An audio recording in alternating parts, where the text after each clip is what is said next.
Assalamualaikum warahmatullahi wabarakatuh. Perkenalkan, nama saya Siti Wulan Yuliarti selaku Ketua Departemen Didikan dan Latihan Himpunan Mahasiswa Pendidikan Guru Sekolah Dasar periode 2020. Teman-teman sekalian, tahun ini kita akan merayakan kemerdekaan yang ke-75. Namun, tahun ini akan berbeda dengan tahun sebelumnya. Mengapa? Karena tahun ini HUT Kemerdekaan Republik Indonesia akan dirayakan di tengah pandemi COVID-19. Meskipun begitu, kita harus tetap semangat mengisi kemerdekaan dan menjaga kedaulatan Negara Kesatuan Republik Indonesia. Bulan ini tepat 75 tahun Indonesia merdeka. Sudah cukup tua bukan jika kita bandingkan dengan umur manusia? Namun, apakah seluruh Indonesia ikut merasakan kemerdekaan itu? Atau kemerdekaan saat ini hanya serentetan seremonial dan euforia belaka? Apa hakikat sebuah kemerdekaan? Jika berbicara pendidikan sebagai pondasi sebuah negara, benarkah pendidikan kita telah mencapai kemerdekaan yang sebenarnya? Atau hanya kemerdekaan semu yang kita rayakan setiap tahunnya? Dengan umur yang sudah tidak muda lagi, terlihat pendidikan di negara kita ini belum menemukan wujud yang jelas dan selalu dalam keadaan uji coba. Baiklah, pada video kali ini saya akan mengajak teman-teman sekalian untuk mendengarkan beberapa pendapat dari para guru-guru mengenai sudah merdekakah pendidikan di Indonesia. Langsung saja kita dengarkan videonya.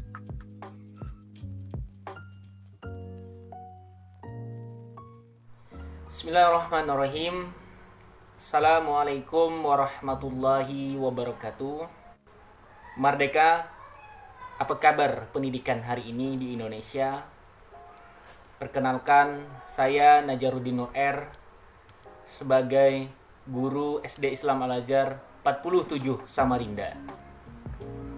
Insya Allah saya akan membahas konsep merdeka belajar.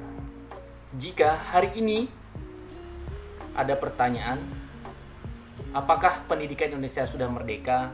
Maka saya menegaskan pendidikan Indonesia sudah merdeka sejak tahun 1992 Masehi yang didirikan oleh Ki Hajar Dewantara dengan konsep merdeka belajar, yaitu Taman Mahasiswa. Contohnya, siswa berhak atau bebas memilih permainan pada saat itu. Contohnya bermain gamelan dan lain-lain. Merdeka belajar sebenarnya sudah ada sejak tahun 2015, 2016, 2017 hingga menjadi brand di tahun ini 2020. Salah satu pendiri Sekolah Cikal Bakal mengatakan oleh Najila Shihab, mereka telah mendaftarkan konsep merdeka belajar ini di Kemenkumham sejak 2018 dan mereka menegaskan tidak ada royalti kepada pemerintah, terkhususnya Kementerian Pendidikan dan Kebudayaan.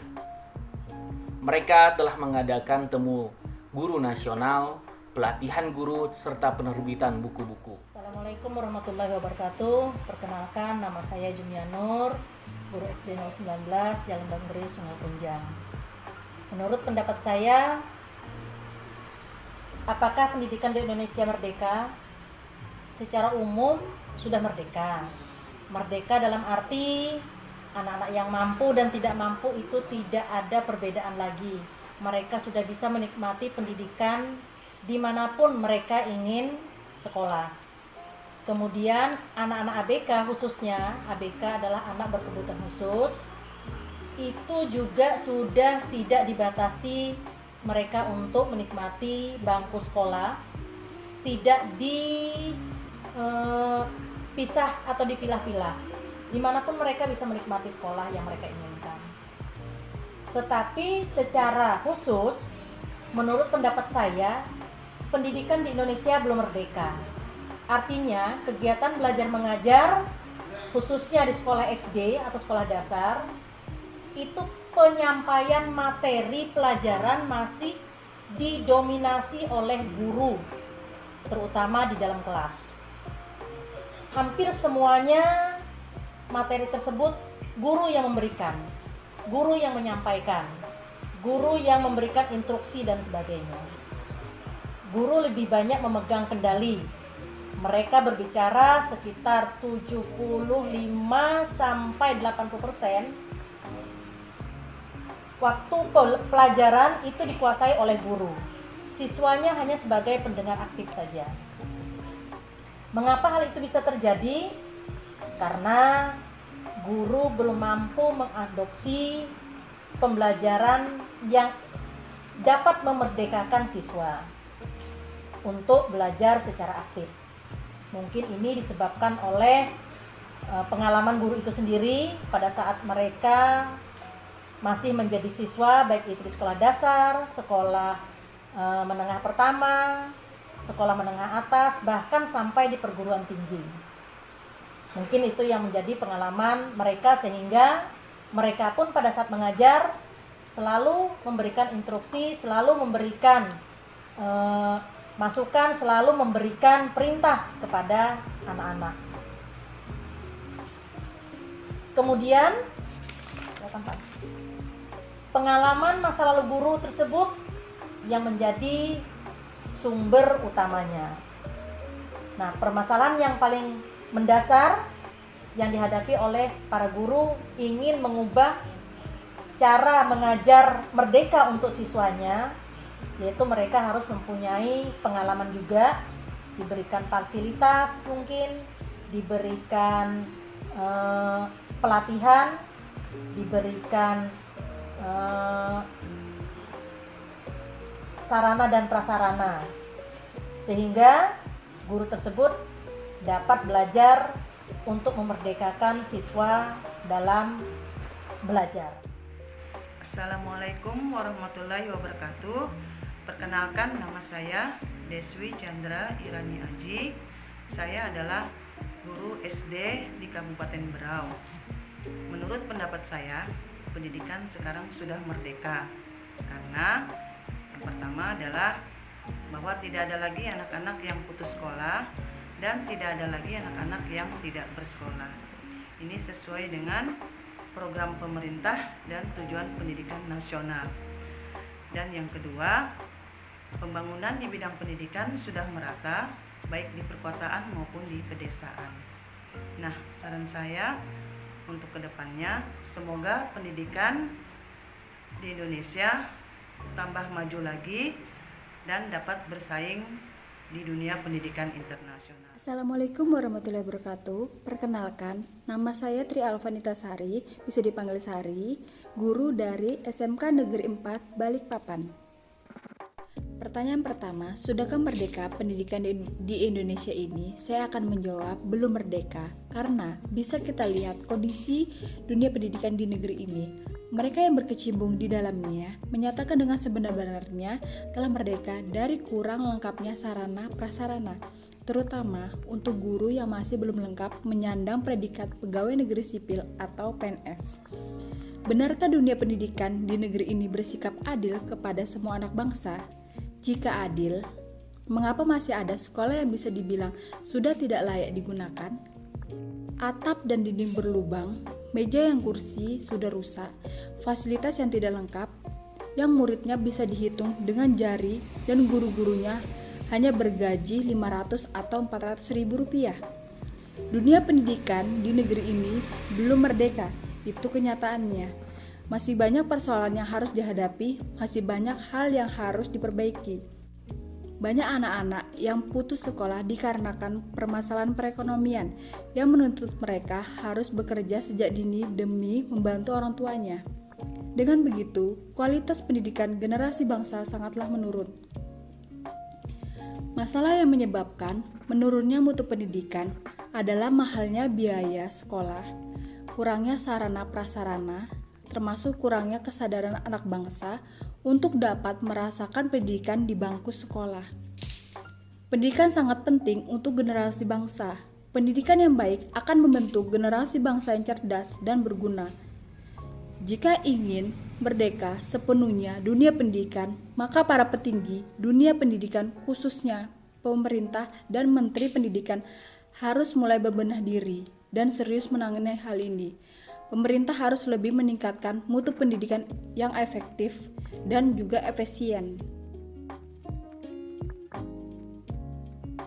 Selanjutnya, saya mengharapkan pendidikan di Indonesia hari ini yang pertama adalah tuntaskan anggaran pendidikan sampai 20% sesuai dengan undang-undang. Yang kedua, sejahterakan pendidikan di daerah terdepan, terluar, dan tertinggal. Dan yang ketiga, kembalikan pendidikan serta tingkatkan pendidikan agama dan akhlak. Semoga dengan harapan ini semua elemen pendidikan kita bisa berperan dengan maksimal. Merdeka! Harapan saya ke depannya untuk pendidikan anak-anak di Indonesia, khususnya dalam belajar, saya berharap agar anak-anak lebih maju, lebih cerdas, lebih berani dalam menyampaikan argumennya, dalam menyampaikan ide dan gagasannya. Anak-anak harus lebih hebat dari gurunya. Dia yang dapat memberikan informasi terlebih dahulu kepada gurunya, dan pendidikan Indonesia lebih maju. Selamat. Saya untuk kedepannya semoga pendidikan di Indonesia tambah maju lagi dan dapat bersaing di dunia pendidikan internasional. Menjawab, harapan saya untuk pendidikan ke depannya dapat membentuk karakter siswa yang jujur, disiplin, serta penuh percaya diri, sehingga pada proses belajar, siswa mampu mengasah kemampuan masing-masing, tanpa adanya rasa ragu yang akan menimbulkan rasa tidak percaya diri sebagai bekal kehidupan di masa yang akan datang. Karena jujur dan disiplin hal yang sangat berharga. Pendidikan adalah fondasi negara. Pendidikan yang terbaik akan membentuk generasi bangsa yang cerdas dan berguna. Masa depan bangsa ditentukan oleh generasi muda. Karena generasi muda adalah ujung tombak dari kemajuan dan pembangunan bangsa. Baik buruknya suatu negara dapat dinilai dari kualitas pemudanya. Oleh karena itu, tanpa ada peranan pemuda Indonesia, maka Indonesia akan mengalami kesulitan dalam hal kemajuan, pembangunan, perubahan, bahkan identitas bangsa akan memudar dengan sendirinya. Oleh karena itu, tanpa pendidikan, pemuda akan sulit menjalankan perannya. Hal ini dikarenakan pendidikan perlu ditanamkan sejak dini kepada pemuda agar kelak mereka dapat meningkatkan dan meratakan kualitas pendidikan di Indonesia, terutama di daerah terpencil. Pendidikan diperuntukkan untuk semua kalangan tanpa terkecuali. Pendidikan anak merupakan modal utama suatu bangsa. Pendidikan yang maju akan menciptakan generasi yang maju. Untuk itu, semangat para generasi muda Indonesia. Semangat terpendidik Indonesia. Hidup pendidikan Indonesia. Sekian dari kami. Wassalamualaikum warahmatullahi wabarakatuh.